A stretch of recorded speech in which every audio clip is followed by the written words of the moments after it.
Seattle Refined, break out the tequila. It's National Margarita Day. Ooh, whoa, that's dangerous. Refined's day drinkers search out the best margs in Seattle. Then, City of stars, are you shining just for me? countdown to the Oscars. Refined rolls out the red carpet and dives deep into the Best Actor category. Plus, this is our lab. This is our where we do all of our quality assessment. inside the science of perfect potato chips. Find out what separates the good from the bad and ugly. Seattle Refined starts now. Woo!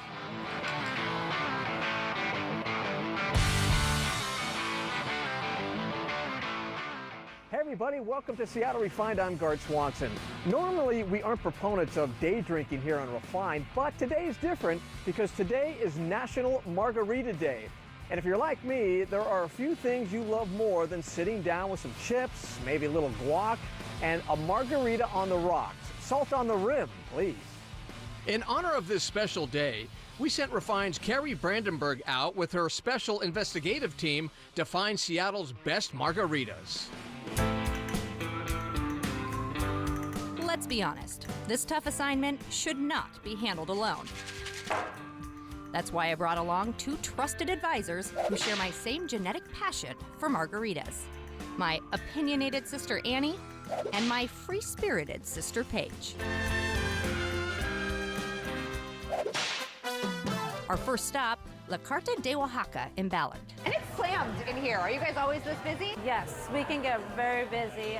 Sometimes people are waiting up to an hour for a table. We have a good fair share of people that just come in here specifically just for our margaritas. So you made our list of top margaritas in the entire city of Seattle. What do you think makes this so special? I think it's just because it's fresh and it's simple. So ladies, this is my spicy margarita. It's salsa tequila infused with cayenne chili peppers. Ooh, whoa! That is like kick in the mouth spicy. Whoa! My mouth! I told you. Next, I have my strawberry margarita, and that one's made with fresh strawberry puree. Oh, and that's really good. Lastly, it's just my house classic lime margarita. Oh, yum.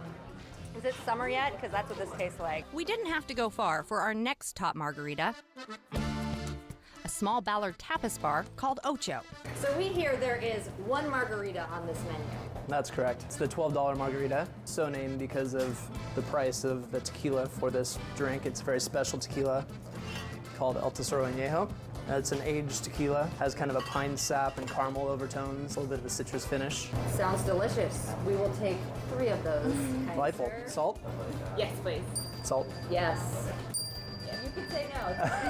No, if possible. I mean, I want like the classic margarita, but I do prefer salt.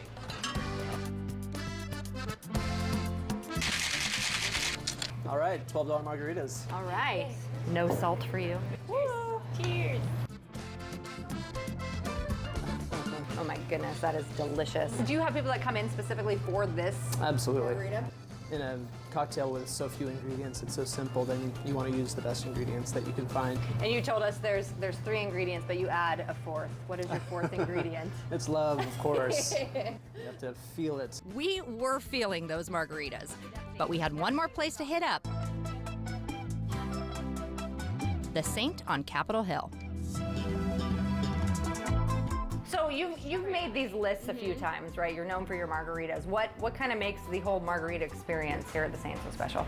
One thing that for me that really makes a difference is just the balance of the margarita. If you have ever had a bowl of margarita, it typically tastes like a sugar bomb. You know, Right. those big, huge ones. It's Yeah. like, okay, it's great, or okay, it's large, but it's not usually a well-balanced drink. We have El Santo, our classic margarita. We have our mezcal margarita. And we have our mango margarita. Smoky. Definitely the smoke. Mango-y.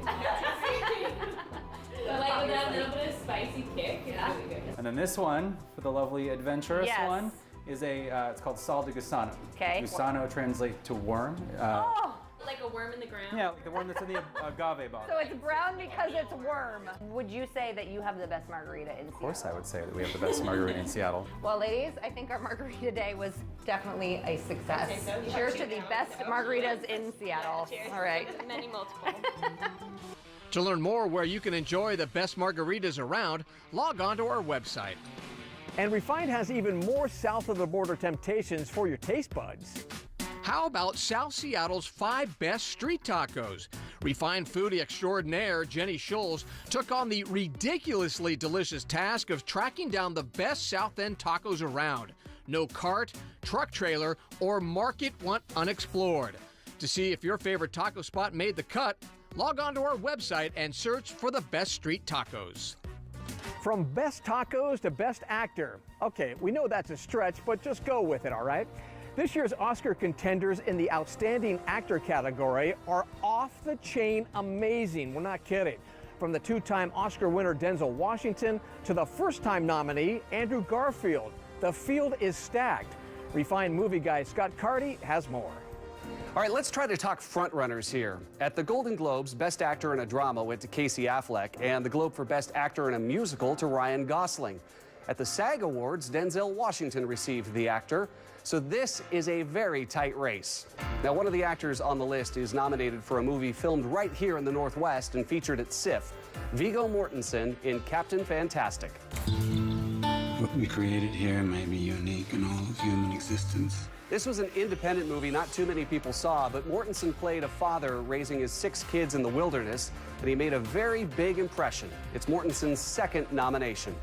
Andrew Garfield has earned his first Oscar nomination for his performance in Mel Gibson's Hacksaw Ridge. He played Desmond Doss, a real-life Army medic in World War II who wouldn't carry a gun. Still, he saved 75 lives in one battle.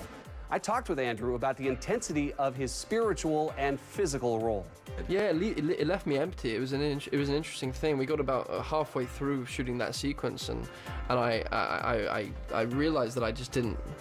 I was running. It was running on empty, which Desmond must have been doing, and then some, because we were just making the movie. He was actually doing it. Unbelievable what he did. Truly unbelievable in the true sense of the word. In Fences, Denzel Washington brought everything. He was the director of the film, in addition to playing a bitter Troy Maxson, a role he earned a Tony on Broadway for in August Wilson's play with Viola Davis. When I first met this woman, I got out that place there, hitch up my pony, saddle up my mare. There's a woman out there for me somewhere. This is Washington's 8th Oscar nomination, with previous wins for Glory and Training Day. I can't commute from Boston every day until he turns 18. Casey Affleck has earned his 2nd Oscar nomination for his role as Lee in Manchester by the Sea. When his brother dies, Lee finds out he has to become the guardian to his 17-year-old nephew. While facing raw emotion, he also carries the weight of his own pain. It was a very intense role for Casey, and we talked about that in Toronto.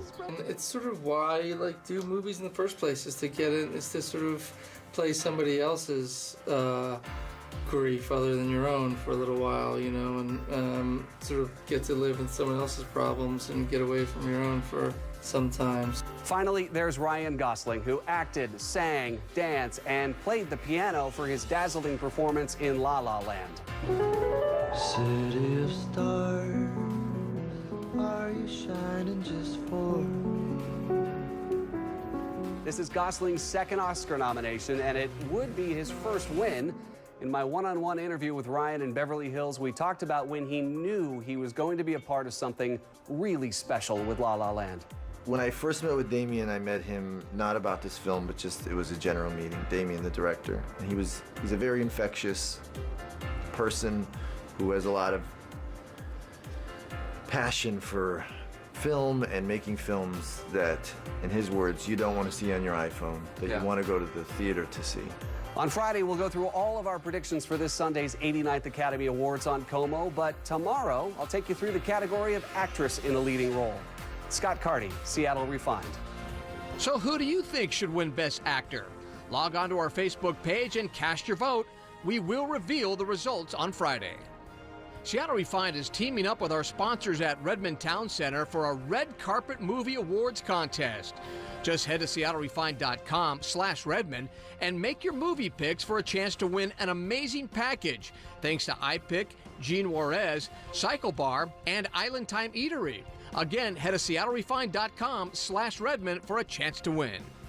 And make sure to tune in to the Oscar broadcast this Sunday. The broadcast begins at 4 p.m. There's more refined Oscar coverage still ahead. We reveal some of the hidden gems flying under the radar at this year's ceremony. But first, So this is what a good potato chip Absolutely. should look like. Absolutely. Refined gets a behind-the-scenes look at what it takes to make America's favorite snack food.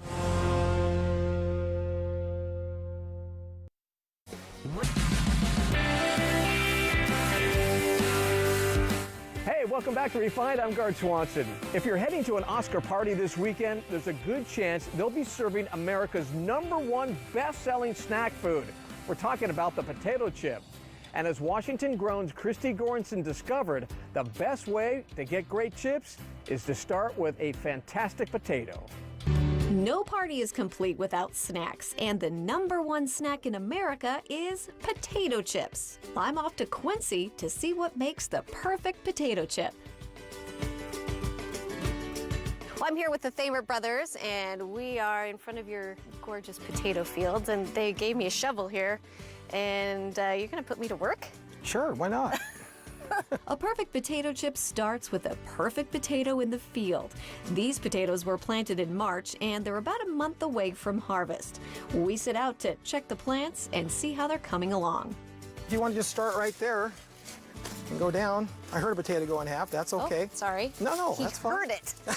He heard it. That's a good-looking one. Yeah. Oh, there's the one. There's the one that you sliced. I'm sorry. So what makes a good potato chip potato? What makes a good potato chip potato is solids, size, low sugars. Processors like less skin, so a thinner skin because they don't have to peel as much. Good, consistent potatoes have kept the Thamer family farming for decades. Their dad started growing chip potatoes in 1961, and Kevin and Todd have been at it since the 80s. Like most Washington farmers, their success depends on a good crew. We really put a big value on our crew. You know, Todd and I wouldn't be here, you know, without them. After the field crew harvests the potatoes, the trucks deliver them to the farm's warehouse. Now we're going to go through the washing process. Oh, okay. The potatoes go through a special barrel washer, and the dirt and mud are separated. Now right down there, there's a mud extractor. Okay. What that does is when the water recirculates, all the mud goes in that tank right there. We're recirculating the water all the time, so we're not just wasting it. Right. So now what is good about this one? It's just a perfect size. Okay. It's a perfect size. It's around Like a 3 inch, 3 inch to 3 1/4 inch is exactly what they want. These potatoes are also low in sucrose and glucose. They're low in sugar. So when they fry up real white. And quality assurance is extremely important. This is our lab. This is our where we do all of our quality assessment. This lab tests how the potatoes will perform at the processing plant. So this is what a good potato chip Absolutely. should look like. Absolutely. Yeah, you shouldn't see defects. If you can see on here, this is about as perfect as it gets. Wow. It has great potato flavor, though. Yeah. Yeah, they really are good, yeah. They're really good. Once the potatoes are sorted, they're loaded back on a truck and head to a processing plant in the Northwest. It takes 3 to 3.5 pounds of potatoes to equal 1 pound of potato chips. So you do the math. No, you do the math. I've tried to do the math. I don't know. A lot of potato chips. A lot of potato chips, yes. In fact, if you buy a bag of potato chips in Washington, there's a really good chance they came from the Thamer farm. Make sure to tune in every Wednesday for more exclusive reports from our refined partners at Washington Grown. There's something about seeing all those great Washington Grown products that gives you the itch to do some home cooking. And Seattle Refined has a post that's a real crock. It's the 5 top-notch crock pot recipes. And if you love slow cooking as much as we do, you're going to want to try them all. They include everything from sweet and sour meatballs to chicken chili. Check it out on our website. And if slow cooking isn't your thing, how about some sweet indulgence? Refined foodie Frank Guanco took on the difficult task of tracking down the city's top spots for chocolate lovers. If you want to know where they are, log on to the website and search for chocolate. Still to come on Seattle Refined, everyone is raving about our February book club pick. Find out how to get on the bandwagon for this month's discussion party. Plus, hidden Oscar gems. It's next.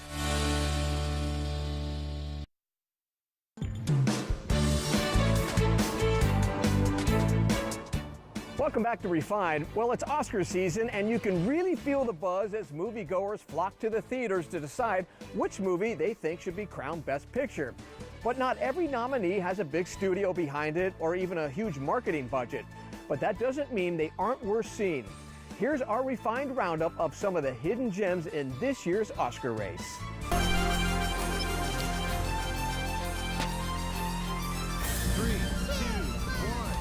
Let's be honest, most people watching the Oscars couldn't care less about the awards for short films. But these cinematic gems are some of the most interesting and innovative films to be honored by the Academy. There are 3 shorts categories at the Oscars: animated, live action, and documentary. One of the favorites in the animated category is a film called Piper, an amazing coming-of-age story told from a very low bird's-eye view of a young sandpiper learning how to get by in the surf. That's what techno really liked to do, was drink and smoke. If you're looking for something a little more edgy, Pear Cider and Cigarettes serves up a stylistic story of addiction and self-destruction from the people who brought you Aeon Flux and the Gorillaz music videos.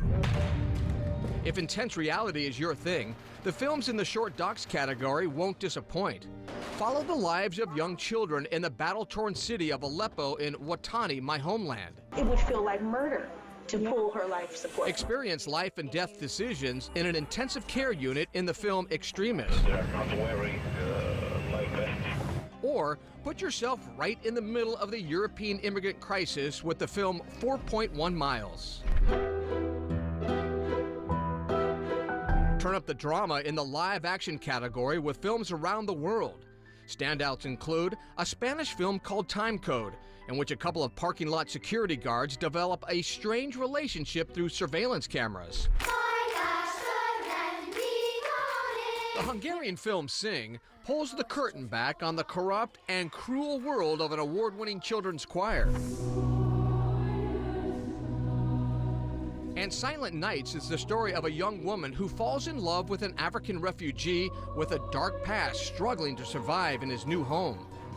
Get ready, the Academy Awards will be presented February 26 right here on Como ABC. The contenders this year are led by the musical La La Land, which landed a record-tying 14 nominations. Stay tuned for that and much more Oscar coverage coming up a little bit later this month on Refined. We'll be right back.